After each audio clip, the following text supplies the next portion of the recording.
Is it possible to be optimistic if you're a Padres fan in 2025? Padres had an amazing season in 2024, but it ended on a sour note, and that note seems to still be ringing out. After being up 2-1 against the Dodgers in the NLDS, the Padres went 24 straight scoreless innings to end their season. Since then, there's a huge dilemma with ownership in which there's a lawsuit filed by Peter Seidler's late wife against Peter Seidler's brothers. It's a huge mess, and it's not even close to being resolved. The Padres have made virtually no moves in this offseason and have lost Kyle Higashioka to the Texas Rangers and Tanner Scott to the Dodgers. They also were in the hunt for Roki Sasaki, a Japanese star pitcher sought after by every team in MLB. And despite rumors that we would land him, and video of him playing in Padres gear throwing at Petco Park, and Mike Schilt insisting that the team fully plans to have him playing for us this season, he ends up going to the Dodgers. The Dodgers, by the way, are having the complete opposite type of offseason, but we won't get into that. If things weren't bad enough, Padres fans got probably the most devastating news of the offseason so far. Jurickson Profar, a fan favorite and a leader in the clubhouse,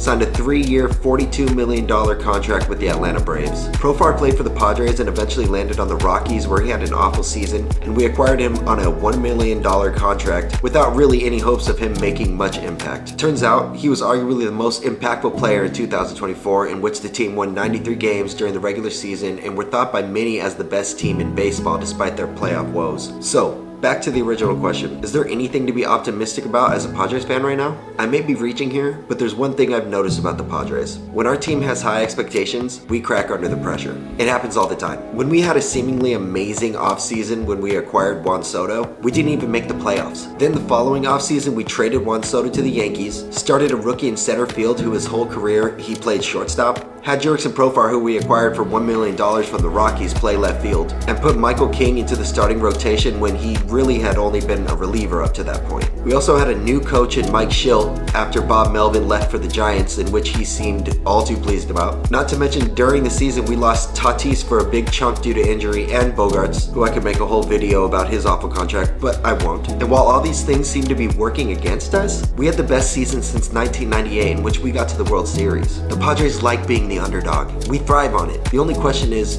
are we becoming too much of an underdog? Are we not doing enough to make the team capable of proving people wrong? The biggest issue I see is probably with ownership. Peter Seidler was beloved by Padres fans because he truly loved this city and this team. He's probably rolling over in his grave right now. And what's going on is truly disrespectful to the man who aimed to build the best team and bring a championship to the city. AJ Preller has been known to make last-minute moves that turn out to work out for the team, and we're all praying he does something before the season starts and shows us that we're still in it to win it and that we're still trying to create a winning ball club. But so far, nothing's happened. I would advise to stay optimistic though, because we've had one of the biggest fan turnouts last year, and this city is a huge baseball town, and the Padres actually perform better when the odds are against them. It's truly sad to see Profar go. He really was loved and appreciated by Padres fans, but he deserves every dollar, and I wish him only the best in the rest of his career.